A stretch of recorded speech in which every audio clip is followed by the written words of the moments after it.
Hello friends, welcome to travel and touch. ഞാനിന്ന് ഗുരുവായൂർ റൂട്ടിലായിരുന്നു എൻ്റെ work. അപ്പം വടാനപ്പള്ളി കഴിഞ്ഞപ്പോൾ NH 66 റോഡിൻ്റെ പുരോഗതി ഒന്ന് വീഡിയോ എടുത്തിടാമെന്ന് വിചാരിച്ചു. അത്യാവശ്യം മഴയുണ്ട്, എന്നാലും പണിക്കാരെല്ലാവരും തന്നെ ഒരു പണിയിൽ തന്നെ മുഴുകിയിരിക്കുകയാണ്. അപ്പോൾ ഇവിടെ റോഡിൻ്റെ രണ്ട് സൈഡിലുള്ള കാണയുടെ വർക്ക് കഴിഞ്ഞിട്ടുണ്ട്. അപ്പോൾ കാണയെന്ന് വെച്ച് കഴിഞ്ഞാൽ ഒരെണ്ണം അവർ ഉപയോഗിക്കുന്നത് കേബിൾസും കാര്യങ്ങളും ഫ്യൂച്ചറിൽ ഇട്ട് പോകാനും, മറ്റേത് ഡ്രെയിനേജിന് വേണ്ടിയാണ്. പിന്നെ അത് കഴിഞ്ഞിട്ട് അതിൻ്റെ രണ്ട് സൈഡിലുമാണ് സർവീസ് റോഡ് വരുന്നത്. സർവീസ് റോഡ് കഴിഞ്ഞിട്ടാണ് ഈ മൂന്നും 6 വരി പാത വരുന്നത്.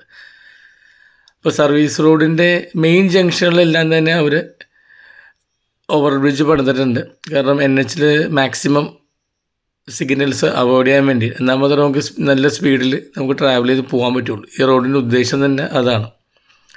അപ്പോൾ ഈ 1642 കിലോമീറ്റർ പൻവേൽ കന്യാകുമാരിയിൽ അത് കൂടുതലും പോകുന്നത് കേരളത്തിൽ കൂടിയാണ്, 642 കിലോമീറ്റർ. ബാക്കിയുള്ളത് കുറച്ച് തമിഴ്നാടും കുറച്ച് ഗോവ, ഇത്തിരി കൂടുതൽ കർണാടക. അപ്പോൾ ഇവിടെ റോഡിൻ്റെ ഏകദേശം ഒരു 500 മീറ്റർ വെച്ചിട്ട് 2-3 സെക്ടറിൽ അവർ 6 വരി പാത കഴിഞ്ഞിട്ടുണ്ട്. അപ്പോൾ 6 വരി പാത കഴിഞ്ഞ സ്ഥലത്തെല്ലാം തന്നെ അവർ വണ്ടികൾക്ക് പോകാനുള്ള സൗകര്യം ചെയ്ത് കൊടുത്തിട്ടുണ്ട്. അപ്പോൾ ചില സ്ഥലത്ത് അപ്രോച്ച് റോഡ് പണി തുടങ്ങിയിട്ടില്ല. അപ്പോൾ അതുകൊണ്ടാണ് അവർ ഈ കോൺക്രീറ്റിൻ്റെ ബാരിക്കേഡ് വെച്ചിട്ട് അത് ബ്ലോക്ക് ചെയ്തേക്കുന്നത്. പിന്നെ ഈ റോഡിൻ്റെ വേറൊരു പ്രത്യേകത, രണ്ട് സൈഡിലും ബിൽഡിങ്ങുകൾ കുറേ എടുത്തു പോയിട്ടുണ്ട്. കുറച്ച് മുമ്പ് ഒരു വീട് കണ്ടിരുന്നു. അത് വീട് ശരിക്കും അതിന് വലിയ വീടായിരുന്നു. അത് കട്ട് ചെയ്തിട്ട് ഒരു ഇപ്പോഴത്തെ വീടിൻ്റെ രീതിയിലാക്കിയതാണ്. ചില ആൾക്കാർ വളരെ ഭംഗിയായിട്ട് തന്നെ മെയിൻറ്റെയിൻ ചെയ്യുന്നുണ്ട്. ചില ആൾക്കാർക്ക് നല്ല ആക്സസ്സും ഉണ്ട് NH-ലോട്ട്. അപ്പോൾ ഇതിപ്പോൾ ചേറ്റുവ വരെയുള്ള ലൈനാണ്. അപ്പോൾ എനിക്ക് തോന്നുന്നൊരു അവരോട് ചോദിച്ചപ്പോൾ പറഞ്ഞത് 2024 ഡിസംബറോടെ ഒരു 10 കിലോമീറ്ററെങ്കിലും കവർ ചെയ്യും.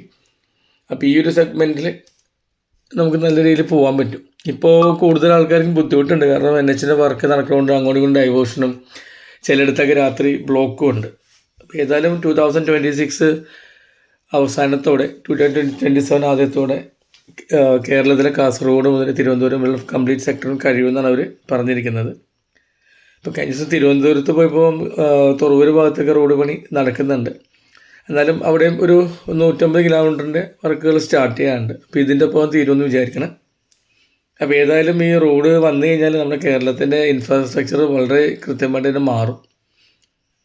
അപ്പോൾ ടോളുണ്ടാവും, എന്നാലും നമ്മൾക്ക് തടസ്സമില്ല യാത്ര ചെയ്യുമ്പോൾ ടോളൊരു വിഷയമാവില്ല. വീഡിയോ ഇഷ്ടമെന്ന് വിചാരിക്കണം. ബാക്കിയുള്ള സെക്ടർ കവർ ചെയ്യുന്നതായിരിക്കും